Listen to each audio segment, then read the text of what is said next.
मृत्युंड महाकाय सूर्यकोटि संप्रभा निर्विघ्नं कुरु मे देव सर्वकार्येषु सर्वदा। मंगलम भगवान विष्णु मंगलम गरुध्वज मंगलम पुंडरीकाक्ष मंगलाय तनो हरि। मंगलम भगवान विष्णु मंगलम गरुध्वज मंगलम पुंडरीकाक्ष मंगलाय तनो हरि। शंकर शंकर हर हर शंकर शंकर शंकर जय जय शंकर। मंगल भवन मंगलहारी उमा चपते त्रिपुरारी। देखिए आज हम आप लोगों को सोमवार का कथा भेज रहे हैं। अभी सोमवार का कथा भेज रहे हैं। जब कोई आप सोमवार का व्रत रहिए, सोमवार का कथा एक ही होता है। और जब आप लोग सोमवार का व्रत रहिए तो ये कथा चालू करके यूट्यूब चैनल पर रहेगा, सुन लीजिएगा और इसको आप लोग लाइक भी कर दीजिएगा। देखिए भोलेनाथ पार्वती जब घूम रहे थे नंदी पर बैठ के, तो पूरा काशी हर जगह जगह घूमते हैं प्रदोष काल में सवेरे सवेरे। और ये देखते हैं कि कौन कौन कैसा है, कौन मेरा पूजा कर रहा है, कौन जप कर रहा है, कौन कैसा है, हमेशा घूमते रहते हैं। तो एक दिन पार्वती माता बोली कि एक सेठ थे साहूकार, वो बहुत 12 साल से भोलेनाथ के मंदिर में जाना, पूजा करना, ये करना, लेकिन उसको पूरी गांव भर ताना देते थे कि इसका मुंह नहीं देखना है, इसको कोई औलाद नहीं है, जिसकी औलाद नहीं है उसका मुंह नहीं देखना है, उसका मुंह देखो तो पाप लग जाता। बहुत लोग मतलब ताना देते थे। वो बेचारी घर में जाके खाली रोती थी। तो माता पार्वती सब कुछ देख रही थी। माता पार्वती को दया आया कि प्रभु आपको दया नहीं आती, 12 साल से आपके मंदिर में आती है, पूजा करती है, आपका तपस्या करती है, उसको एक संतान दे दीजिए, आपको देना पड़ेगा। देखिए भक्तों को जब भी देने के लिए पार्वती ही प्रेरणा करती हैं, इसीलिए लोग कहते हैं कि पार्वती को साथ में लेके तब पूजा पाठ करना चाहिए। तो ये हमारे लोग उसको कहते हैं गौरी माता, मंगला गौरी ही पार्वती माता हैं। देखिए पार्वती माता का ज़्यादा करके पूजा होता है। देखिए छठ है, तीज है, सब पार्वती माता का है। अब पार्वती माता भोले कहा कि हम दें तो कैसे, 7 जन्म तक इसको कोई औलाद नहीं है।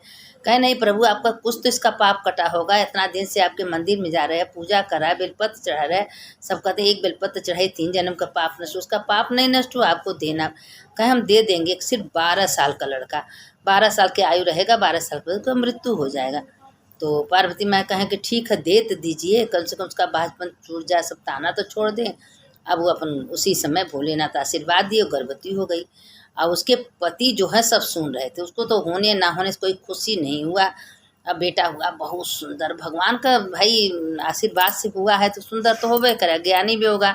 धीरे धीरे जब वो बेटा 11 साल का होगा तो उसकी पत्नी अपने पति से गई, बेटा बड़ा हो रहा है, उसका शादी भी है। पहले छोटे छोटे में शादी हो जाती थी, तो कहने अभी जा शादी की क्या जल्दी है, अभी इसको काशी भेजेंगे पढ़ने के लिए।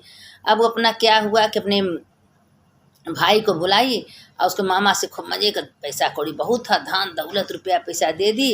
और देने के बाद कह दी कि तुम काशी जाओ और काशी पढ़ के आना। अपने भाई से कदी रास्ते में यज्ञ दान पुण्य हवन करते जाना, जहाँ जहाँ कुछ दान पुण्य हो यज्ञ हो तो उसको कहीं छोड़ना मत। कहे ठीक है, खूब धन दौलत दे दिया, धन दौलत दे के काशी भेज दिया। जब काशी पहुँचा तो वहाँ खूब हवन कराते थे। एक बारात जा रही थी और जिसका बारात था राजा का, राजा के लड़के का बारात। तो लड़का थोड़ा काला भी था, एक आँख का काना था। तो उस कहा कि भाई तुम्हारा भांजा तो बहुत सुंदर है, एक घड़ी को दे दीजिए, तिलक चढ़ जाएगा, शादी हो जाएगा। तो मैं कहें ठीक है, मान गया। उसी जगह बैठा था। उस सुंदर तो था ही सेठ का लड़का जो साहूकार का था, क्योंकि भोलेनाथ के प्रसाद से हुआ था। अब उसका गया बाराती में, तिलक हो गया, शादी हो गया। जब शादी ब्याह हो गया तो जब निकलने लगा अपने पत्नी के आंचल पर लिख दिया, तुम्हारा शादी हमसे हुआ, हम काशी पढ़ने जा रहे हैं, तुम्हारा विदाई एक काना से होगा। अब उतना लिख के और चला गया। अब जब विदाई का समय आया तो राजा सब कहें भाई लड़कियों को विदा करिए विदा करिए।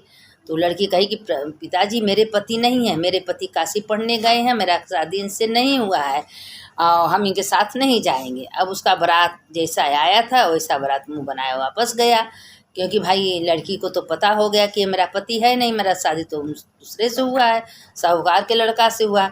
अब वहाँ गया सेठ जो उसके मामा थे, जब काशी पहुँचे तो खूब यज्ञ करा रहे थे। और जब यज्ञ करा रहे थे तो उसी समय उसका 12 साल पूरा हो गया था। उसी समय शंकर पार्वती जी घूम रही थी, विचर रही थी। अब वो हवन हो रहा था तो सोचा यज्ञ पूरा हो जाए तो हम सबसे कहेंगे। जब यज्ञ पूरा हो गया, कमरे में आया तो देखा तो लड़का मरा। अब लगा जोर जोर से चिल्लाए के रोने। अब पार्वती माँ कहेंगे कौन इतना रो रहा है, तो भोलेनाथ कहें कोई रो रहा है जिसका लड़का हम दिए थे 12 साल, उसका आयु पूरा हो गया। कहें भोलेनाथ उसके माता पिता तो जीते जी मर जाएंगे, आपको उसका आयु वापस करना पड़ेगा। अब उसके मामा रो रहे हैं कि बताएं हम क्या जवाब देंगे अपनी बहन को, हम बेटा लेके आए थे काशी में, हमको उसको तो पता कुछ नहीं था। कहें पार्वती जिद मत करो, आज उसका हम कहे थे 12 साल का पुत्र होगा, 12 साल आयु पूरा होगा। नहीं, कहें नहीं प्रभु आपको आयु वापस करना ही पड़ेगा, वो आपका भक्त है, कुछ तो करिए। भोलेनाथ के जिद के आगे भाई जब पार्वती जब जिदिया जाती हैं तो भोलेनाथ को तो मानना पड़ेगा। जब कोई जिद में बैठ जाए तो उसको पति को तो ध्यान देना पड़ेगा, मानना ही पड़ेगा। अब वो जिद के मारे मान गए। मानने के बाद आशीर्वाद दी कि छूधी माथा, उसको शंकर भोलेनाथ छुए, उसका प्राण वापस आ गया, उठ के बैठ गया। अब उसके मामा खुश हो गए, कहें अब तुम अजर अमर होगे, तुम्हारा जब तक तुम जियोगे स्वस्थ जियोगे, आयु दे दिए। देने के बाद उसके मामा इतना खुश हुए, उसके कहें बेटा तुम्हारा काशी पूरा हो गया, चलो घर।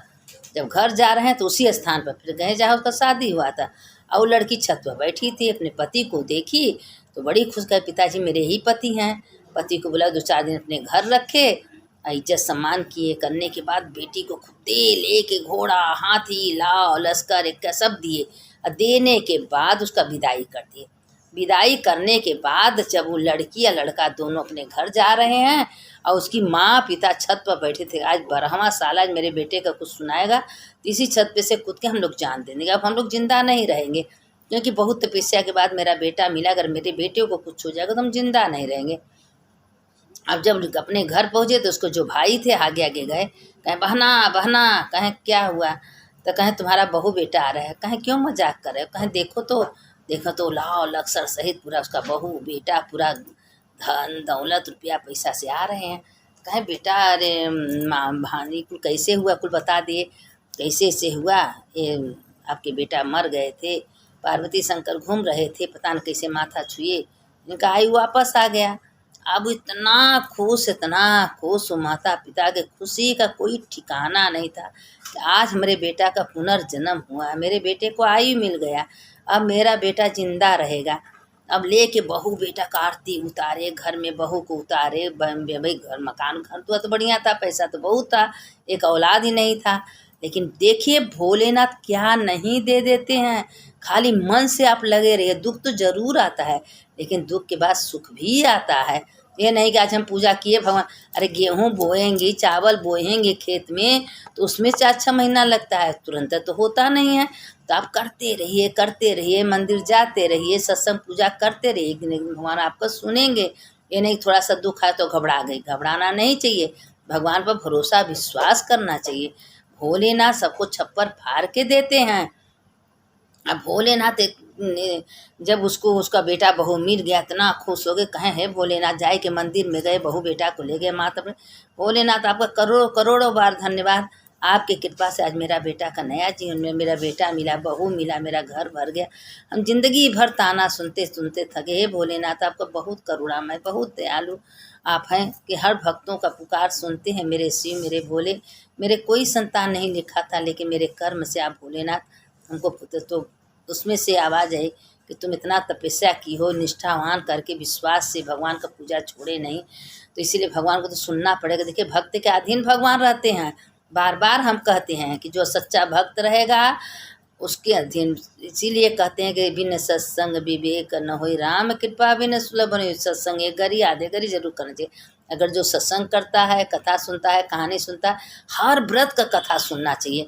कोई भी आप व्रत है या कथा नहीं सुनी, आपका व्यर्थ हो गया, आपका पूजा का एक हिस्सा फल नहीं मिलता। इसलिए कथा हर व्रत का सुनना चाहिए।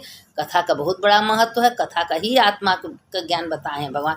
देखिए रामायण में, भागवत में, गीता में, शिव में सब भगवान वास करते हैं, तो इसीलिए सभी सत्संग जरूर करना चाहिए। तो एक आज सोमवार का कथा हम आप लोग को भेजे हैं, इसको आप लोग सुन लीजिए। कल है नाग पंचमी।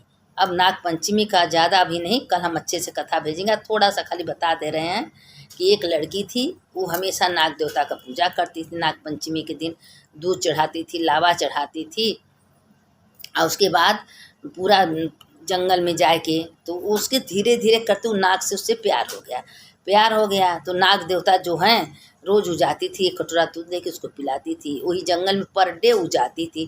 तो एक दिन क्या हुआ कि सब कहने लगे कि आपकी लड़की तो लग रहा है कि हाथ से निकल रही है, रोज़ जंगल में अकेला क्यों जाती है। तो एक दिन पीछा करते करते बहुत लोग उसके साथ गए, तो देखें तो नाग देवता को दूध पिया रही है, नाग देवता से बात कर रही है, नाग देवता उससे कुछ नहीं बोल रहे हैं। तो लोग कहें कि आखिर ये नाग देवता से क्या बात करती है। तो कहे कि हम भाई कुछ नहीं बात करते, हम नाग देवता को दूध पियाते हैं, नाग देवता हमसे पीते हैं। तो कहें आप लोग देख लिए, आप लोग कलंक लगा रहे, मेरी बेटी नाग देवता का पूजा करती है। अब नाग देवता से भी वो लड़की से मतलब प्यार हो गया। वो नाग देवता थे, मतलब केचुली पहने थे, नागों के देवता थे, अपना रूप बदल सकते थे। तो लोग कहें कि रोज़ ही जंगल में रहती, हम लोग से अच्छा नहीं, नाग से इसका शादी कर दीजिए। तो कहें कि नाग से कोई ब्याह करता है क्या, कहें हाँ। अब वो नाग से अपना क्या हुआ कि उसके पिता सब जिद करने लगे, ब्याह करते हुए ले गया नाग। नाग का जब शादी हो गया तो नाग आगे आगे चला। अब नाग अपने बिल के अंदर उसको ले गया, देखा तो इतना सुंदर महल, नाग देवता का मकान बहुत बढ़िया होता है। महल वो तो केचुआ अपना ओढ़े थे, वो तो बहुत बड़ा मतलब कोई देवता थे। तो अपना क्योंकि वो लड़की इतना नाग देवता का पूजा करती थी, नाग देवता तो भगवान शंकर है ना, नाग के रूप में, नागेश्वर महादेव नामों है उनका। तो अंदर गए तो देखे तो बहुत सुंदर महल मकान घर द्वार, कहे अरे ये सब नाग देवता का मकान है। तो कहे मेरा तो भाग खुल गया, जिंदगी भर नाग देवता का हम पूजा किए, नाग मेरा पति बन गए। अब रात होता था तो अपना किचली उतारते थे, खूब सुंदर नागेश्वर देवी भगवान रूप में उनके पास जाते थे। तो कहें आप क्यों इसको पहनती हैं, सबके दिमाग में है तो मेरा नाग से शादी, आप इतना सुंदर हैं।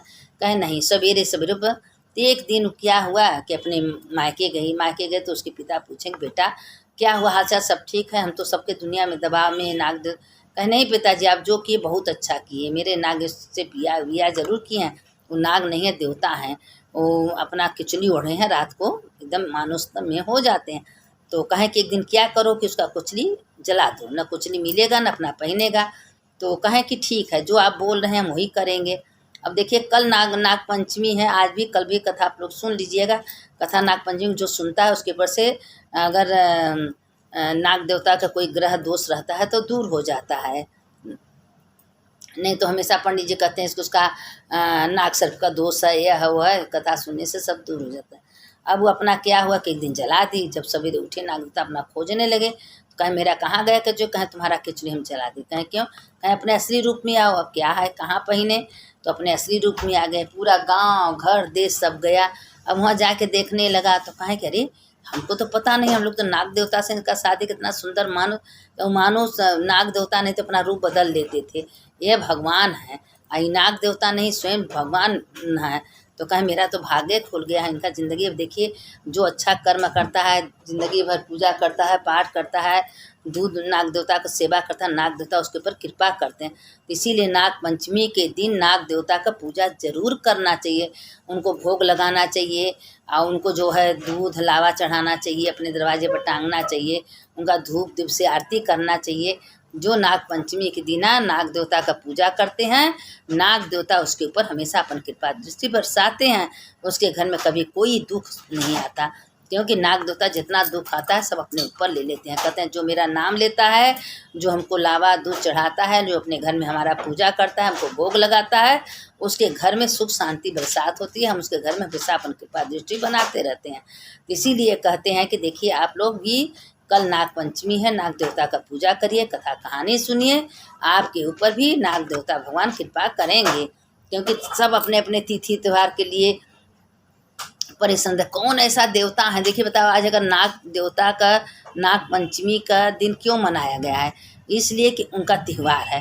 तो जैसे मतलब जन्माष्टमी है, रामनवमी है, हर तिथि होता है, इसीलिए नाग पंचमी भी है।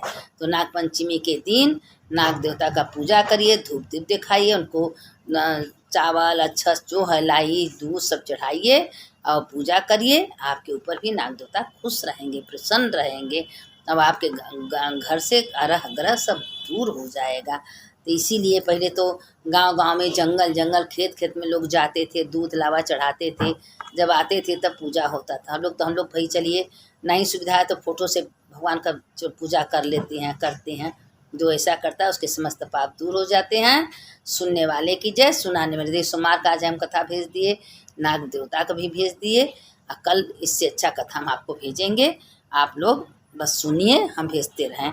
बस उसको आप लोग को थोड़ा सा लाइक कर दें तो अच्छा होगा, नहीं करें तो कोई बात नहीं, आप लोग सुन लीजिए, उतना हमारे लिए बहुत है। हम तो आप लोग को जब तक जिंदा रहेंगे आप लोग को कथा कहानी सुनाते रहेंगे।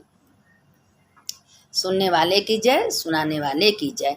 जो कथा कहानी जो कहता है उसका भी जय होता है, जो सुनता है उसका भी जय होता है। शंकर शंकर हर हर शंकर, शंकर शंकर जय जय शंकर। मंगल भवन मंगल हारी, उमा जपत एहि त्रिपुर। हर हर महादेव शंभो, काशी विश्वनाथ गंगे, माता पार्वती संग। हर हर महादेव शंभो, काशी विश्वनाथ गंगे, माता पार्वती। देखिए ये मंत्र बोलने से तीनों आ जाता है, काशी विश्वनाथ गंगा। जो ये मंत्र को जपता है भगवान हमेशा भोलेनाथ उसके हृदय में वास करते हैं। इसलिए कथा का बहुत बड़ा महत्व होता है। सुनने वाले की जय, सुनाने वाले की जय।